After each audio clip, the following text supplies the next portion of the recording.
You're listening to the Options Insider Radio Network, the home of the Options Podcast. For more quality options programs, visit theoptionsinsider.com or search for Options Insider Radio Network in your podcast provider of choice. Listeners can also access all of our programming through our mobile app available in the iTunes and Google Play stores. Select programs are also available via live stream at mixlr.com/options-insider.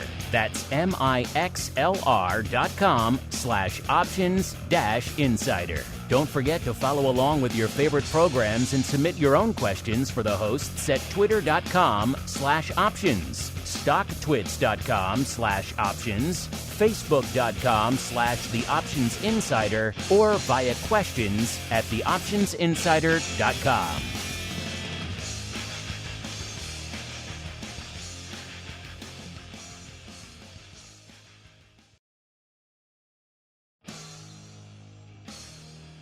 And now, it's time for the show that breaks down the options market from unusual activity alerts to market analysis, strategy overviews, listener questions, and much more. If it involves puts and calls, then our all-star panel will break it down. It's time to hit the Option Block with your host, Mark Longo from the Options Insider Media Group, and co-hosts, Uncle Mike Tosaw from St. Charles Wealth Management, along with Mark the Greasy Meatball Sebastian and Andrew the Rock Lobster Giovinazzi from OptionPit.com. Most options trading platforms are commission-free, and there are some that don't charge per-contract fees. Public.com goes a step further. When you trade options on Public, there are no commissions, no per-contract fees, and you get a rebate of up to 18 cents per contract traded. That means it costs less than $0 per transaction. In other words, instead of paying to place options trades, you literally earn money, and that money can add up fast. If you trade 1,000 option contracts on Public, you'll earn up to $180 in rebates. 10,000 contracts? Up to almost $1,200. It's pretty obvious why NerdWallet recently gave options trading on Public 5 out of 5 stars. Because Public really stands out for the cost of its options trades. Their words, not ours. If you want to start paying less than $0 to trade options, check out Public.com and get a rebate of up to 18 cents per contract traded. Paid for by Public Investing. Options not suitable for all investors and carry significant risk. Full disclosures in podcast description. U.S. members only. And now, get ready to hit the Option Block. All right, everybody. That music means we are back. Once again, it is time to rock out for the week here on the old Options Insider Radio Network. Time for the program known around the globe as the Option Block. My name, of course, Mark Longo from the THE OptionsInsider.com, except no others, as well as, of course, from the network upon which all of you folks were mainlining last week. Hope you enjoyed all the content coming at you last week. Of course, your double dose of the Option Block, your vol views, your options boot camp, and a whole bunch more. Of course, great pro Q&As coming at you this week on the pro, like our buddy, Mr. Scott Nations. Can't keep that man out of the hot seat. Just loves it over there in the old hot seat, tackling all of your questions, as well as, of course, options oddities at the end of the week. How do you get that? And a whole bunch more.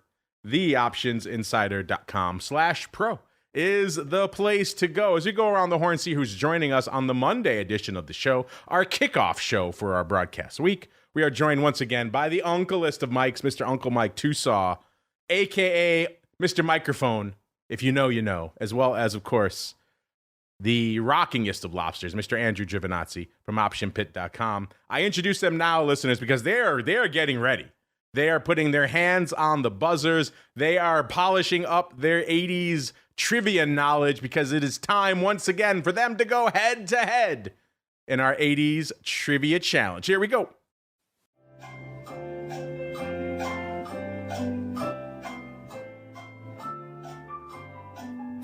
All right, listeners. We're going back now to the halcyon days of the 80s. Seems like everything was better. Movies were better, shows, pop pop culture definitely was better. Certainly on the toy and collectible action figure, what have you side, 80s blows the 2020s out of the water. Music, you name it. It was all better back then. I'm just kidding, of course. There's good things today too. But there were some fun moments in the 80s, including this one we're going to talk about right now. Back in the 80s, there manifested a craze, which was one of the first of its kind, really, to kind of just take the toy world by storm. We got a buzz over there. I believe Mr. Just gonna go the Cabbage Patch Kid. Wow. You pulled an Uncle Mike, and yes, you are correct. You didn't even wait. I was about to do it. You beat me to the punch, Andrew. Congratulations. You didn't even wait for the question. You didn't even wait for the question. That, I was gonna go Beanie Babies, and I figured. Then you said it started the craze, and I'm like, oh baby, I got it. You could go Beanie Babies. They were a little bit later, obviously. I don't think were they technically in the 80s or more in the 90s? Maybe they have started in the late 80s. I just remember in Chicago, people like buying McDonald's, throwing all the food away just for a Beanie Baby. And those are all worth so much money now. Wow. Unbelievable. Yes, so the first prototypes, they had been handmade in the late 70s. The guy couldn't keep up with demand, so he sold into Coleco in 82. They introduced them with great fanfare, International Toy Fair in 1983. They, of course, had birth certificates and official adoption papers. And I think 83 is really when it kicked into high gear. I think that Christmas is when, the infamous scenes of grandmothers trampling each other to get the Cabbage Patch Kids. There were others crazes in the past. This was the first, I think, real one that really kind of captured just the pop culture imagination. Everyone, boys, girls, didn't matter. Everyone had to have a Cabbage Patch Kid. Yes, so there you go, listeners. I ironically did not. I was more into the He-Mans and the Transformers of the world back then. But the Cabbage Patch Kids transformed a generation, and it happened kicked off in earnest in 1983. And the Rock Lobster gets a point, full point. He needs it. So now he's starting to potentially close the gap. I think it was between 3 and 4 points. I'll have to go check. So Rock Lobster closing in. Did you know that, listeners? I guess if you just say craze and the 80s, chances are at least a 50 delta you're going to throw in Cabbage Patch. We're trying to get questions that the Rock Lobster at least has a chance on beyond the woodwork. It can't all be football and wrestling. Uncle Mike would love that. As we keep on rolling right on into the trading block.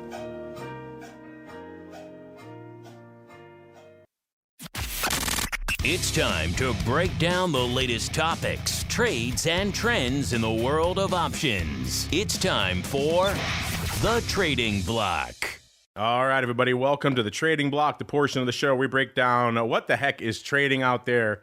And it does seem like as the day progresses out there that we are trending less into Uncle Mike territory, but we shall see. The day started off mostly in the green, if ever so slightly. Now, as we're coming in to start the show, we're seeing a couple of the major indices tilt towards the red. The Dow off about 0.2 of a point right now. We've got our old friend, the S&P, also off about 0.15%, still north of 5,200 listeners, about 5,250 when we kicked off the show. And the NASDAQ up about 0.15%. So again, kind of a mixed bag.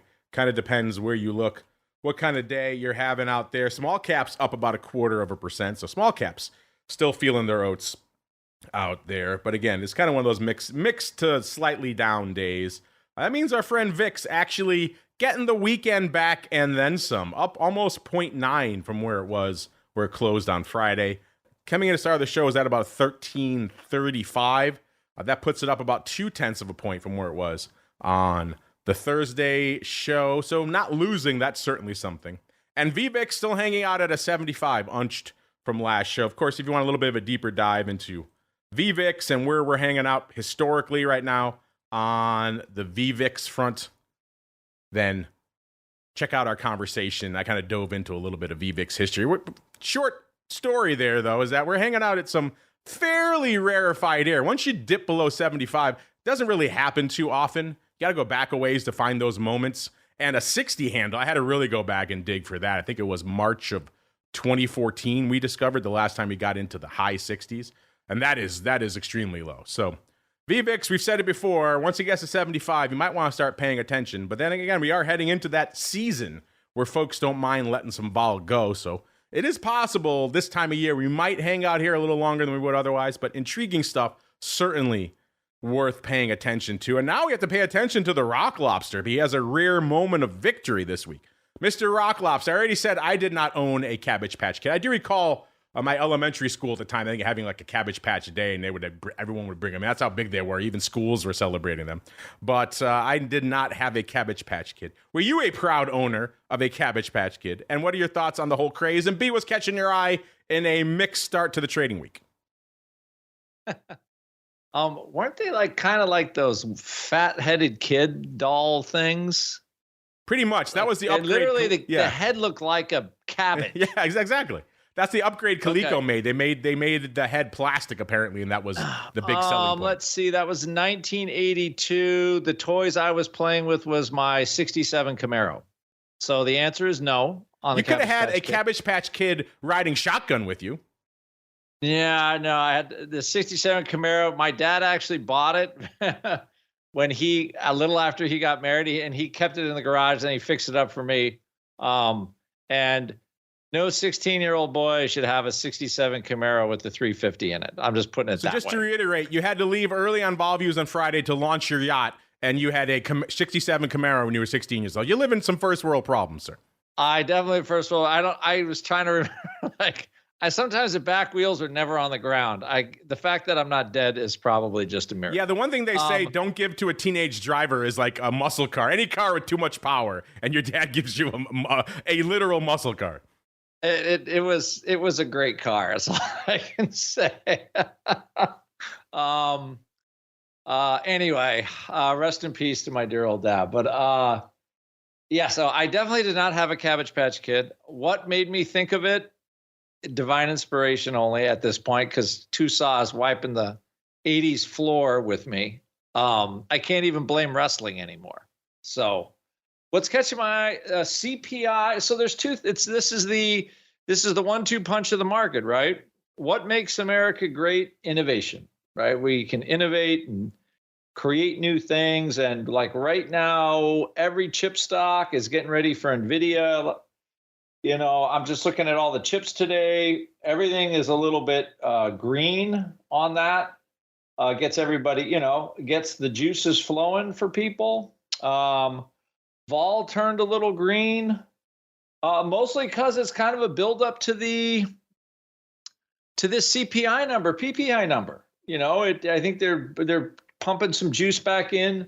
I was going over with my students today the May 15 strangle, which is coming before both numbers, actually increased in value from the close on Friday to today. The at the money strangle. And in SPY, SPX, all the major indexes.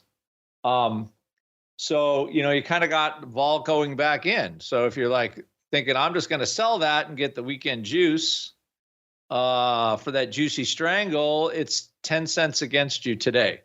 So, and the juice I don't think is going to leave until the number comes out. So, I think this is a bad. Again, personally, I think the fact that we have to wait for government statistics to come out, or it just stops the market basically. What's the Fed going to do? It becomes more of a command economy kind of thing. I've been saying it for quite a while here, ever since the 2008, right? The great financial crisis. They allocated an extra $700 billion after the great financial crisis, spending, to save the economy. Spending, like the great financial crisis was over in a couple of years, pretty much quickly. When the Fed took over the assets, basically, and they got something. The Fed made money on the great financial crisis because they got equity for supplying capital. But we were left with this like spiral in spending ever since that,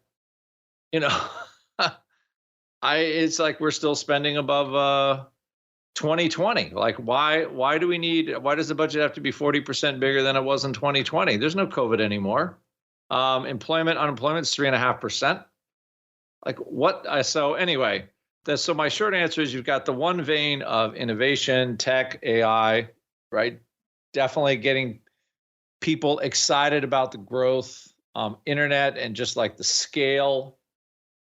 Like it's always a bullish case there. Innovation is a bullish case. Then you have the flip side is you got the knuckleheads in Washington, D.C., spending us into, creating basically an inflationary situation, and they're not stopping. So they're like, you get the two things. That leaves us where we are, where the market is down. SPX is down 2 points on the day. VIX is fractionally up, and we are just waiting for news. So everybody can feel good about stepping, either stepping up for 5,300 on the innovation or 5,200, 5,100 or lower on the, the inflation sadness. Take your pick. I think the number is probably going to be, what's expected. It's inflation's not going down. The rate of inflation was decreasing, went from 9% to whatever we are right now, around 3.5 and I think it's going to be stuck here and probably starts again until government spending stops. So we're in that, Milton Friedman's rolling over in his grave. But I think that's where we are. Can innovation win? Sure. But at some point, the government's got to help a little bit by just doing less. I'd say let's give them 2 years off. Let's give everybody just 2 years off in the government. Let's just keep the laws we have. We don't need new ones. And let's see how the economy does. I bet you we would do better. Just freeze it all. Just do the repeat for a couple of years. But anyway, I am off my soapbox. I just felt so good about my Cabbage Patch win. I might even learn to do the dance. Yes. Yes, that would be something to see. We have to turn it into a video show for that. I was looking here. As of April 15th, the game was 5-2 Tosaw. Then you got a point on April 15th, so it became 5-3. Tosaw got a point on the May 6th show, so it was at least 6-3.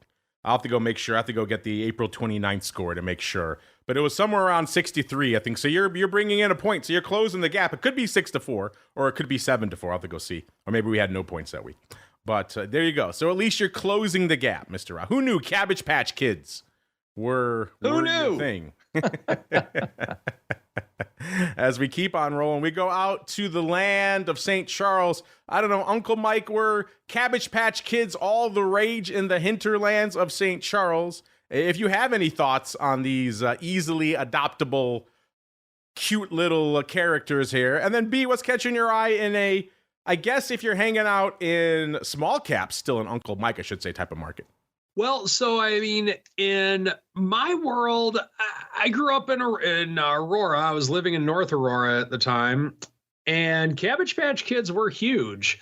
And so there were two groups of males at my school in the Cabbage Patch realm. Some that thought they were cool, that boys can play with them. Others thought they were dolls, and the mere mention of them, you just get the living crap kicked out of you. I ran with the latter group.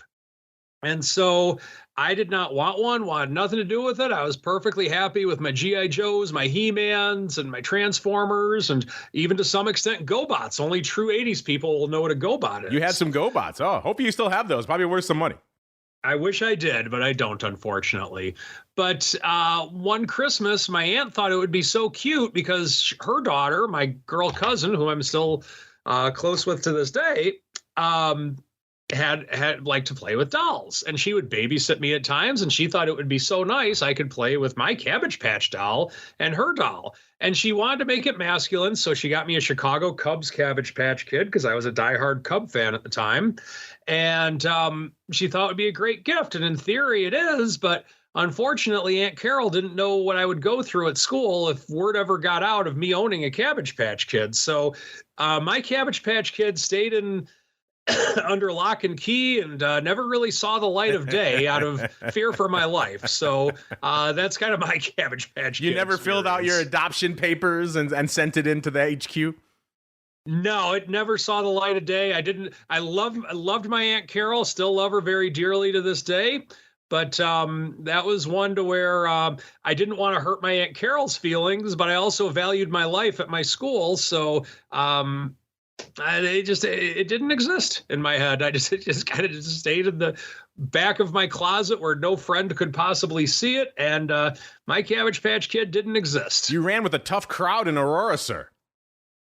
That's the way it was. There were certain things to where that bullying was a thing back then. There were no anti-bullying campaigns. It was learn to fight. That's how you overcome bullying. And don't get me wrong, I'm against bullying by all means today, but I have to admit there were some aspects of that did make me a tougher human being growing up.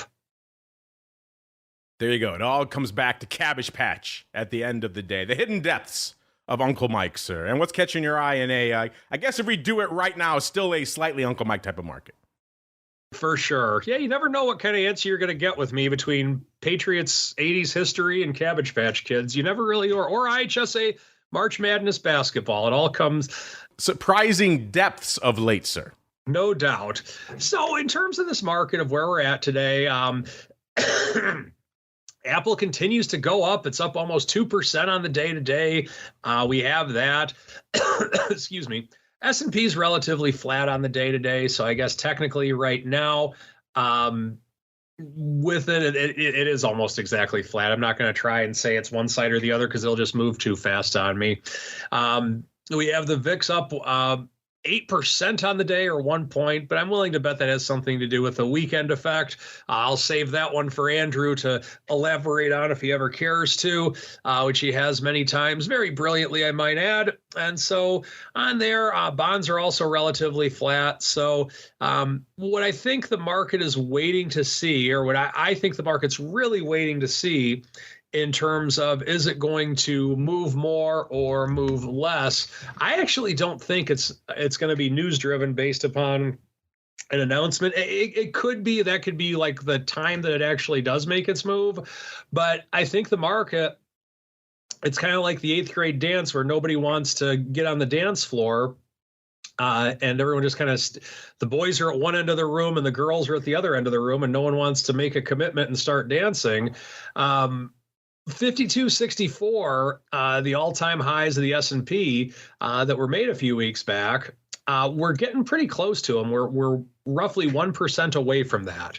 And so we're right underneath that. So the fear, my fear as a bull, if I buy right now, is that going to act as resistance? Because this could set up a very classic double top pattern. And my fear as a bear, do I want to short this at this stage in the game, to where if we go above 52.64, then we have no more resistance to the upside. There's nothing keeping this market down. So I think it's kind of fearful, and the bulls and bears are on each side of the dance floor. And I believe that the fear that both the bulls and the bears have, at least as of now, is what reason do they have to get in? Because this is kind of a scary spot from a technical standpoint for either a bull or a bear. Now, maybe something that normally wouldn't be quite as big of a deal news-wise could give them reason to want to get in or get out. But at least for the time being, there is just a lot of fear of entry, so to speak, on both sides of the market. Metals are roughly flat on the day as well.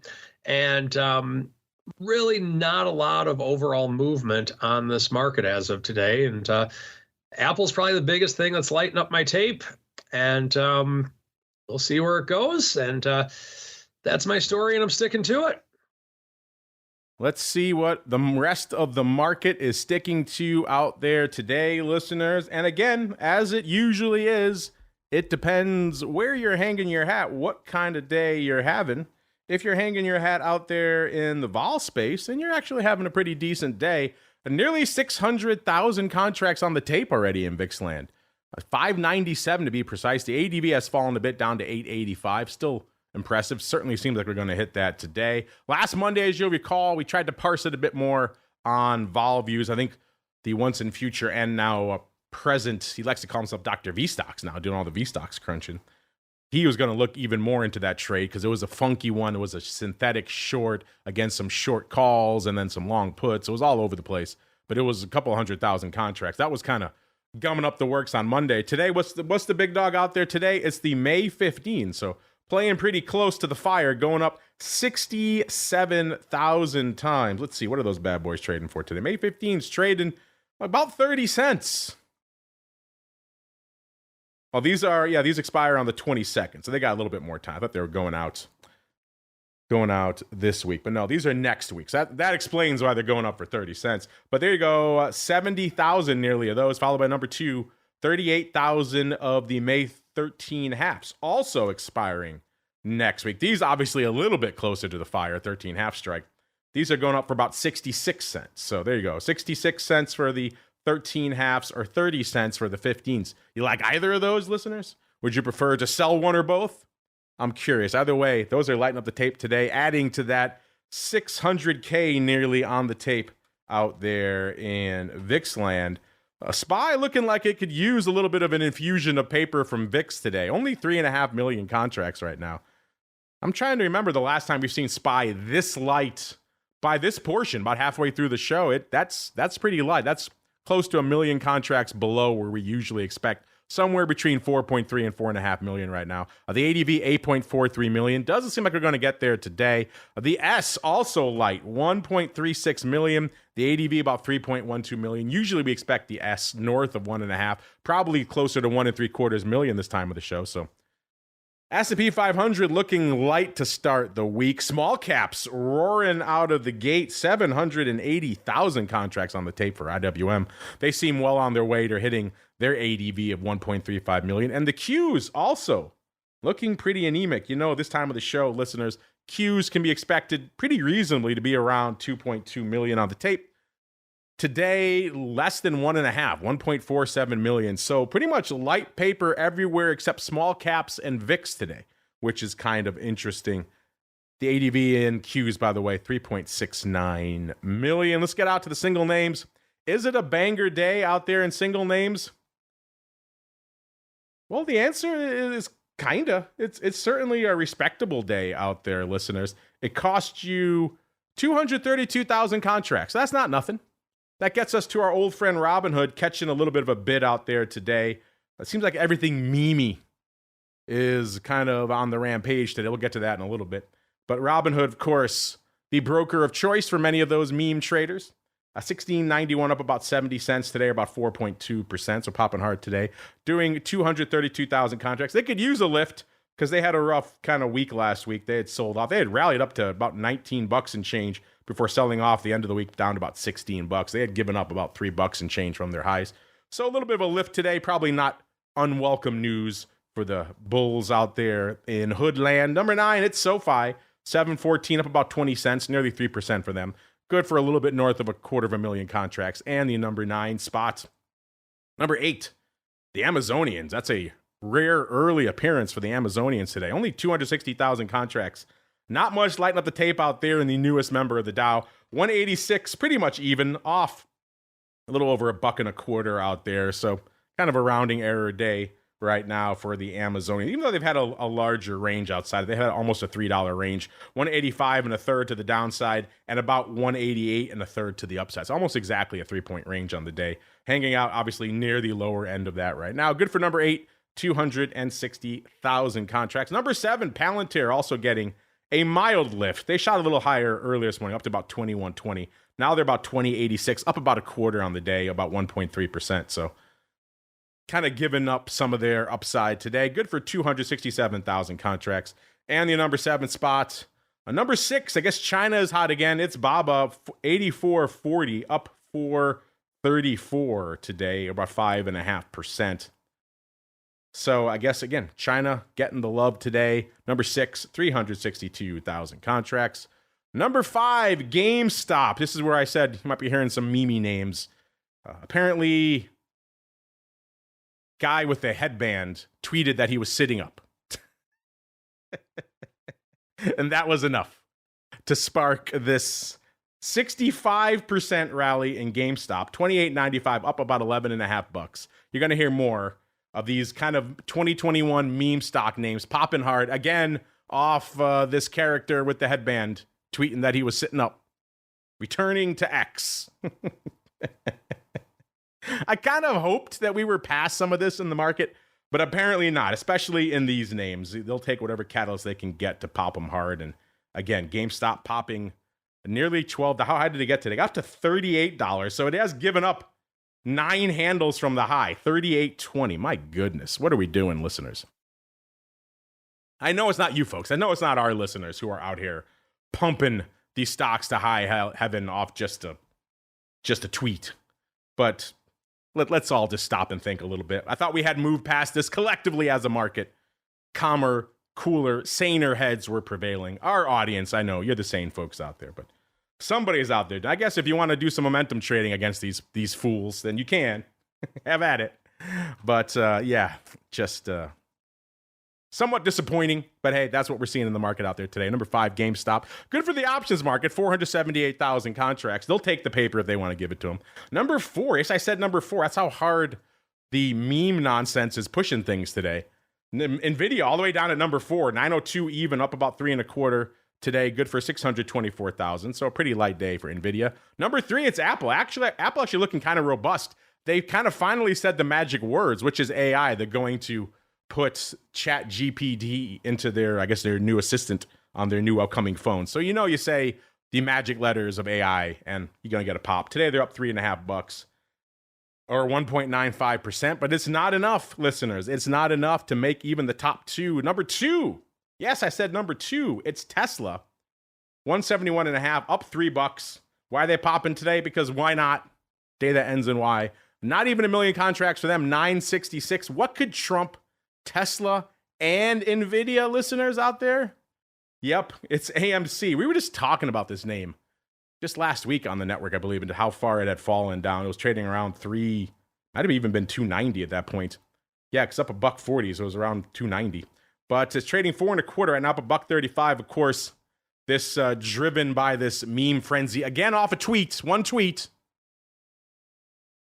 1.05 million contracts out there. I don't know. If you're committing serious capital based off of a tweeted image, then perhaps you need to reassess. Again, our audience savvy, they'll welcome this kind of stuff. They'll use it to leg into verticals at levels they probably could never get before and things like that. So hey, tip my cap to you. Take advantage of these disturbances in the force that are created by stuff like this. But still, just I think we all thought we were past this. And maybe a little bit of a reminder that we are not. What we are not past, listeners, is earnings season, because we got our old buddy Stone Cold popping off today. Tomorrow, Alibaba probably driving that move we saw there today. Home Depot and Sony and Bakkt. Everyone's favorite Bakkt. Remember them? I don't know if they even remember them, but maybe we'll find out on Tuesday what the heck they're doing over there at Bakkt. Wednesday, Uncle Mike, cover your ears. It's Cisco. Thursday, Walmart, Under Armour, and AMAT. So we still got some names popping off out there today. Looking at the earnings move results right now, see if there's any hot names we want to parse really quickly, listeners. Are you a fan of MITK Systems? Trading $14 exactly right now, up 63 cents or nearly 5%. Ticker symbol MITK. You should be, because they were popping off. They popped off after the bell on Friday. They're at 13 1/3. They were pricing in 10.4%. They delivered 2.5% when we ran this report. They've moved a little more since then. They're delivering about 4.75%. Still less than half of the straddle they were pricing in. So underperformance there, listeners. Let's go out to Legend Biotech. Ticker symbol LEGN. It's not enough you're a biotech. You got to throw legend in there. Now you're asking for some hyperbole. They were popping off this morning before the bell. They went into their announcement 43 1/4. They're pricing in 6.9%. They delivered, get this, 0.1%. I didn't know that was actually possible for a biotech to not move at all on earnings. But apparently we found the one, listeners. It's trading 43 even right now, so off about 1/4 or about 0.5%. Still, that's a whole bunch of nothing out here for a biotech. My goodness. Wow. Premium sellers unite out here in Legend Bio. They are legends for premium selling, that's for sure. A Stone Cold after the bell today, 1660 is where they were trading. They were pricing in $1.45. In the past, they moved $2.37. So whole bunch less juice out there in Stone Cold, listeners. Wow. Alibaba, 80.04 was where they were trading. They're popping off tomorrow before the bell. They're pricing in $5.46. In the past, they moved $4.64. So about 80 cents more juice in Alibaba land, which is kind of interesting. Home Depot, tomorrow before the bell as well. $3.46 and about a half is where they were trading. They were pricing in $13.37. In the past, they moved $12.29. So fully $1 and change worth of extra juice out in Home Depot. Is that merited? More juice on the Home Depot front. Intriguing stuff. Let's go out to Cisco, Uncle Mike's nemesis, 15th after the bell. $48 even pretty much is where they were trading. They were pricing in $2.43. In the past, they moved $2.38. So a whole nickel's worth of difference there. Again, you can check out all these names and more for yourselves, theoptionsinsider.com. Right now, the season hanging out at 115%, which is outperforming our already admittedly boosted long-term average of 109%. That's already ridiculous. And we're above it still at 115%. So, man, buy and vol has been the earnings trade. Unless you were talking about that one biotech. What was it? LEGN Biotech. Then you lost all your money. But outside of that, buying vol has been the trade for the last couple of cycles. Let's see what the trade is today, shall we? It's time to break down the most interesting, unusual, and downright questionable options activity that's been identified by theoptionsinsider.com. It's time for the Odd Block.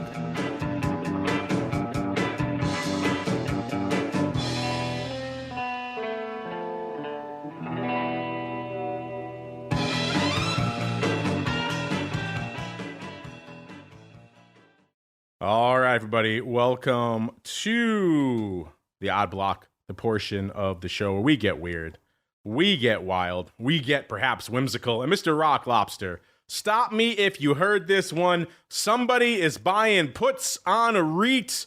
Never seen that trade before. So what do you think? You know what? I think it's the first time ever. I think this might be a ever first on the show. In the history of the network, now 17 years, our first ever large block of puts on a REIT. Let's go find out which REIT in question is getting the paper, listeners. It is our old friend MPW, aka Medical Properties Trust, trading 5 1/3 right now, up about half a buck or 11.5%. So that's a banger day for a REIT. My goodness. They had earnings recently. I guess the market liked what they're hearing. Wow. Okay. Popping hard for a REIT. On the year, let's see, a year ago it was trading 7 1/3. So fully $2 above where it is right now. And it rallied all the way to about 10 3/4. And then that was all she wrote. They crushed it down to its low for the year of $2.92. My goodness, that was back. Looks like right at the beginning of the year, right around January was when they hit that low. So a year to date has had a good little return. It's well, not technically because it kicked off the year at $5 and they crushed it within a couple of weeks down to $2.92. But from that low level, it's obviously rallied nicely. Net on the year, it's still down though, a little over $2 or about 28% on the year. A good environment maybe to be buying puts. Who knows? These ones have been challenging. You thought they would have done really well, and we've yet to see a lot of people print money on these REIT put buys. Let's see if we can kick that ball forward, shall we, Mr. Rock Lobster? What do we spot today? We saw somebody coming out and buying the May expiring on the 24th, so next week, 5 puts, 11,460 times. They paid through the offer over 20 cents for these when they were offered at 17 cents, Mr. Rock Lobster. Now, you might think, okay, maybe there's an earnings coming up this week or something. Nope, they already had their earnings. Earnings are on August 6th. And let's see, this is a 101 volatility.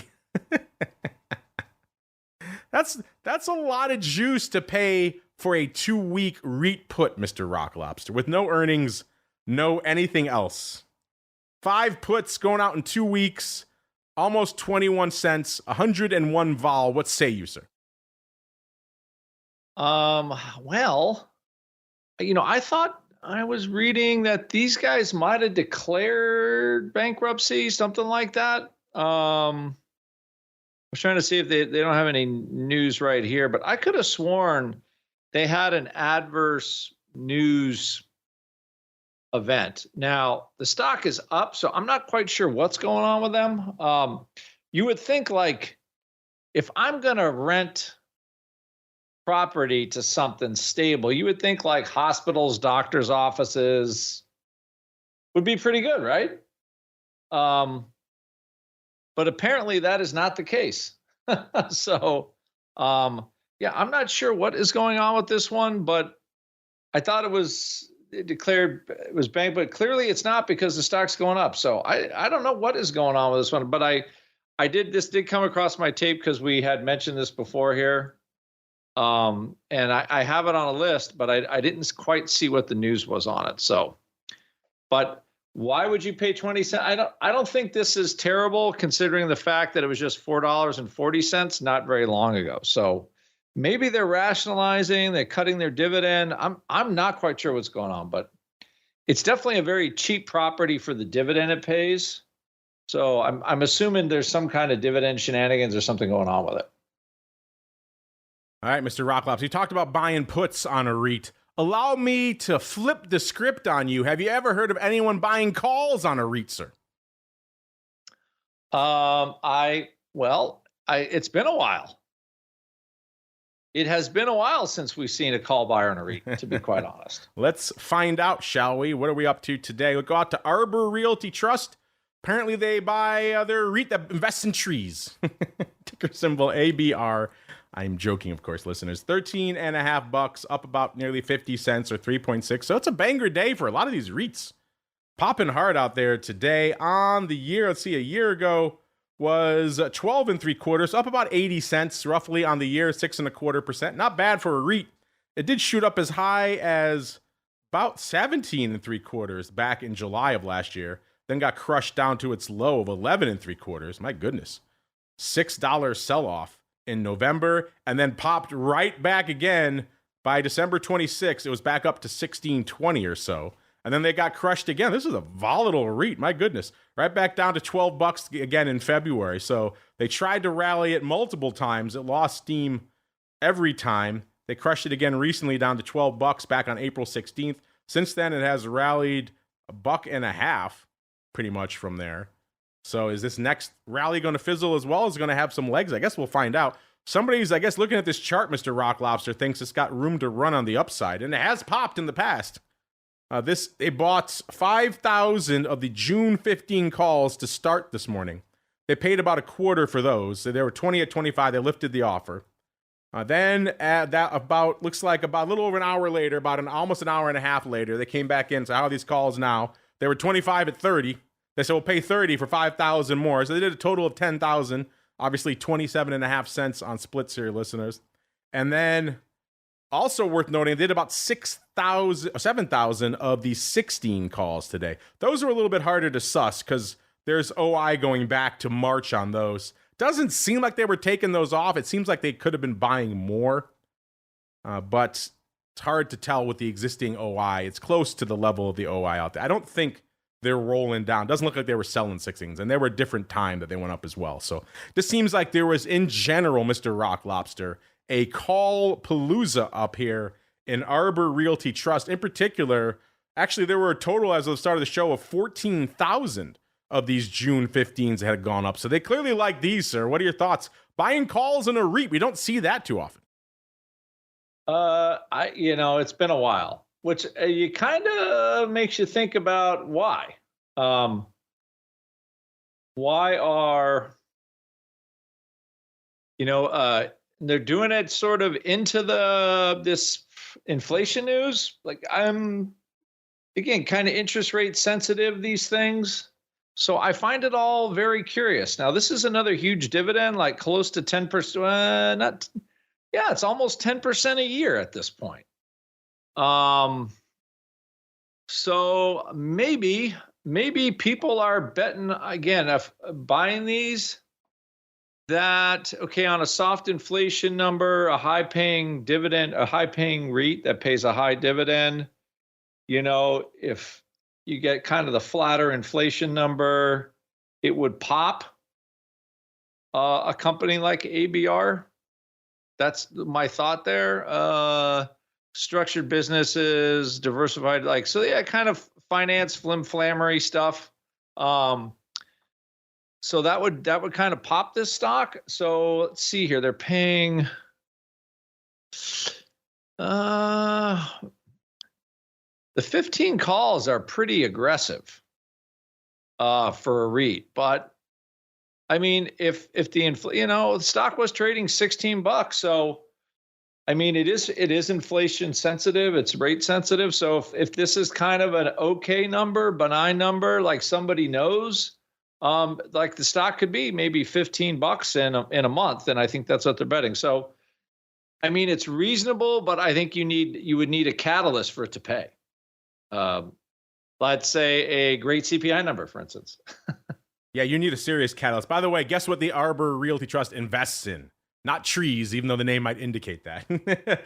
No, they give loans to commercial real estate. So that's like the worst sector you could be in, right? So that probably accounts. Can you read Twitter anymore without even seeing a commercial real estate doom thing? So, I mean, that might account for some of the volatility we're seeing out here. I don't know about the upside. I mean, I don't know where the upside is coming in the commercial real estate space, but this REIT certainly had some. But intriguing stuff. So there you go, listeners. There's your size REIT paper update for the week. Didn't have that on my cards. That's why we run the numbers every day, listeners, so you don't have to. As we keep on rolling, we're coming up against it. It's time to get Uncle Mike on the scene, a little bit of the old strategy block. It's time to dispense options, wit, wisdom, and education. It's time for the strategy block. All right, everybody, welcome to the strategy block. Forget that roaring kitty fellow. Uncle Mike tweeted that he's sitting up and paying attention to the 10-year note, and bam, 10-year note popping 5%, just like that. Silver, all he's got to do is look at silver, 10%. That's the kind of power Uncle Mike has. Uncle Mike, where are you setting your steely gaze today, sir? On the 10-year note and silver, wow, that's crazy. Today, what I want to talk about would be direct hedging versus correlated hedging. And I bring this up because I look at ways with which to hedge a portfolio. And so the debate that often comes out is volatility an asset class? In my world, absolutely, 10,000% volatility is an asset class. And the two primary ways with which I like to use volatility as an asset class is, number one, through covered calls. It's a way with which you can use volatility in your favor and collect premium. And also, the other way, which is what I'm going to talk about today, would be through hedging, hedged equity. Now, what does this mean? Well, whenever you're hedging a stock, you can hedge a stock 8 ways from Sunday. You can get a basket of stocks and sell some futures to hedge it. So that way, if your stocks beat the market, you do well against it. You can hedge your stocks by buying puts. You can hedge your stocks by even doing inverse ETFs if you really wanted to, though that would not be a way with which I would do it. But today I want to talk briefly about how you can hedge your stocks with puts and the 2 ways with which you can do it. There's a lot of ways you can do it. 2 ways with which you can do it. The first way would be through a direct hedge. Let's say you have 5 different stocks. You can buy puts on each of those 5 different stocks. And by doing that, if any of those stocks go down in value, you have your protection in place by buying those puts. Now, that's good, and that will give you the most direct, pure hedge available, no question about that. However, the downside to it is that can get expensive, and that you're actually in a spot to where you're paying for the premium of each individual stock. And let's say that the market goes down as a whole, then you kind of overpaid for that hedge. Now, the other school of thought, and by the way, which one do we do at RCM? We do a little bit of both. So there's advantages and disadvantages to both of them. You have correlated hedging, to where, let's say that you have some type of software that can say you have a basket of stocks and it correlates closest to the S&P 500, the QQQ, the IW, the Russell, whatever the case may be. You can then figure out what index it's correlated to. And let's say that you're concerned, not necessarily with your individual stocks going down, you're concerned with the market going down as a whole. Well, if that's what you're looking to hedge, then what you can do, and typically for a much lesser price, is you can buy puts on the index.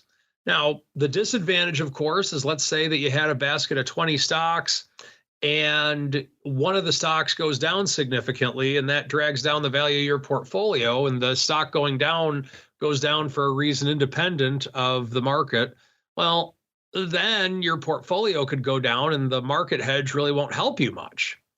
However, let's say that you're just concerned with a market downturn, then you're hedged against it. One of the advantages, of course, is that it'll typically cost less money to buy one put option on an entire index as to buying multiple put options, or I'm sorry, buying put options on individual stocks. And of course, the other advantage beyond that is that if you're in a non-IRA account, you can use an index that's a 1256 contract to where you can get preferential tax treatment. So, like I said, at RCM, we do both. We believe there's a place for both. And it makes sense for us to, at times, hedge individual stocks, but it also makes sense to use an entire index because we're not necessarily worried about the individual stocks. We're worried about market risk.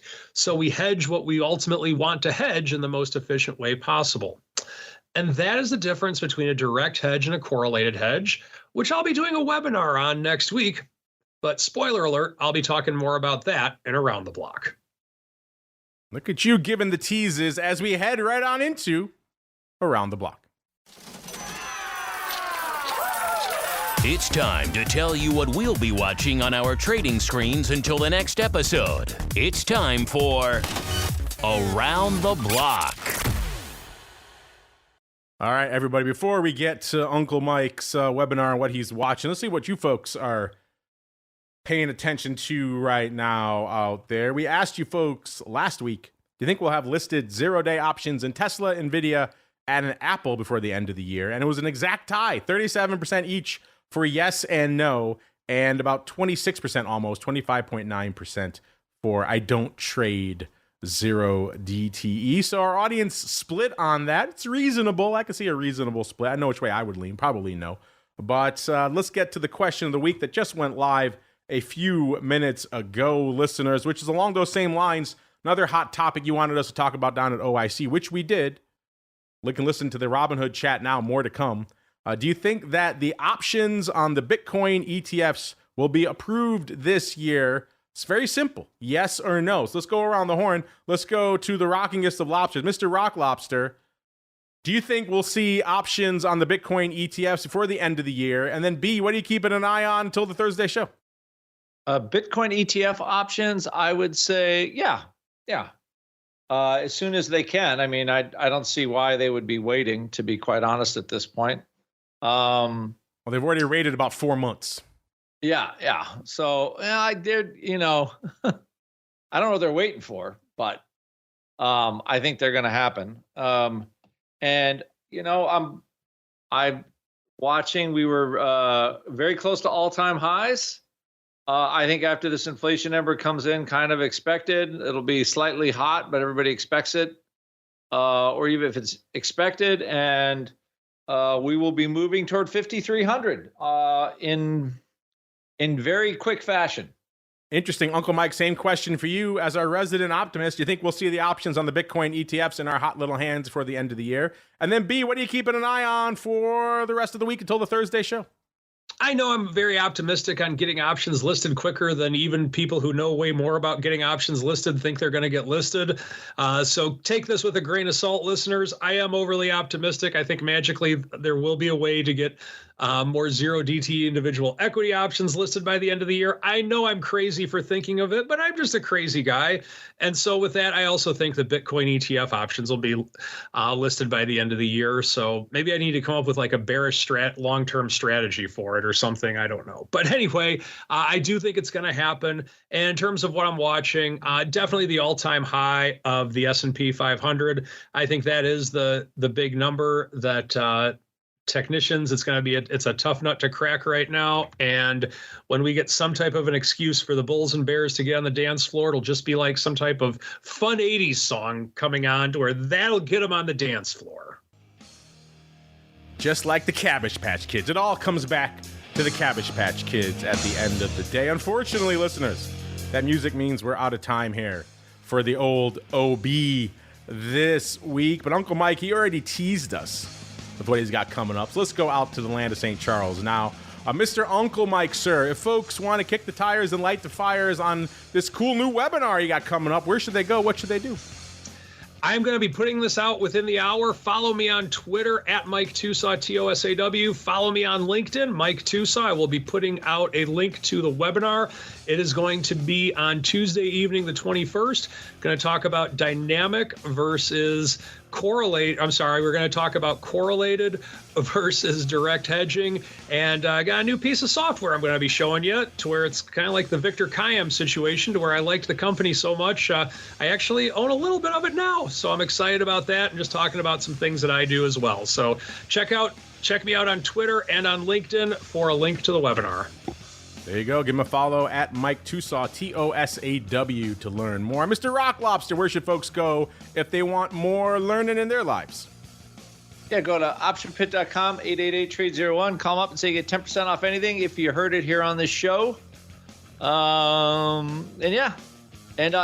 be checking out Mike's webinar too. Now I got to look for him on Twitter. Or you could drop the link for me. I want to see what his fancy schmancy software does.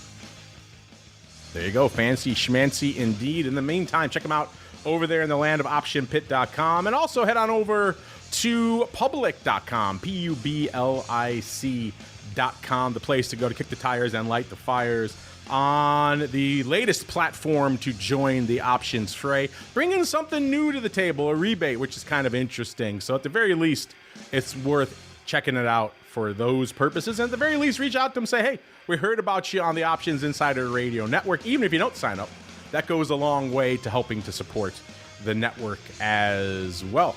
And that's going to do it for the old OB today. Back again in a little bit. Going to be back a little bit later than our usual time for Crypto Rundown today, listeners. Got our old buddy, Mr. Bill. Looks like he's got some schedule snafus going on, so push back the show start a little bit. If you're listening on demand, you won't notice a thing. It'll be about a half an hour delayed out there, but we'll be coming at you in the world of crypto in a little bit. All the stuff popping off out there, and there's a lot. We'll get to all that from our buddy, Mr. Bill, coming up in a little bit. Back again tomorrow for our buddy, Mr. Scott Nations, back in the hot seat, fresh from his run on Jeopardy, and now ready to answer your questions as opposed to, it's not Alex Trebek anymore. I'm not sure who's hosting over there, but answering your questions instead of the Jeopardy host questions out there. Should be a fun time. Wednesday, of course, you get your taste of the old OBC. Then we're back again on Thursday with the Flow Master, another episode of the Option Block. Stay safe out there, everybody.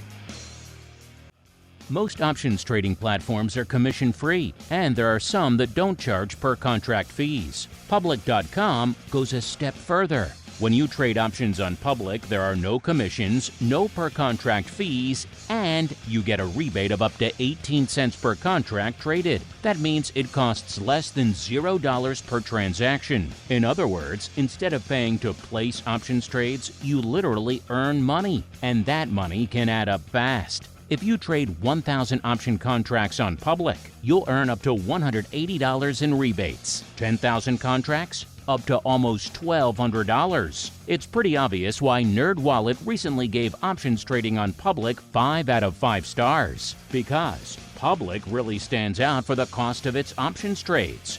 Their words, not ours. If you want to start paying less than $0 to trade options, check out Public.com and get a rebate of up to 18 cents per contract traded. Paid for by Public Investing. Options not suitable for all investors and carry significant risk. Full disclosures in podcast description. U.S. members only. You're listening to the Options Insider Radio Network, the home of the Options Podcast. For more quality options programs, visit theoptionsinsider.com or search for Options Insider Radio Network in your podcast provider of choice. Listeners can also access all of our programming through our mobile app available in the iTunes and Google Play stores. Select programs are also available via live stream at mixlr.com/options-insider. That's MIXLR.com/options-insider. Don't forget to follow along with your favorite programs and submit your own questions for the hosts at twitter.com/options, stocktwits.com/options, facebook.com/The Options Insider, or via questions at theoptionsinsider.com.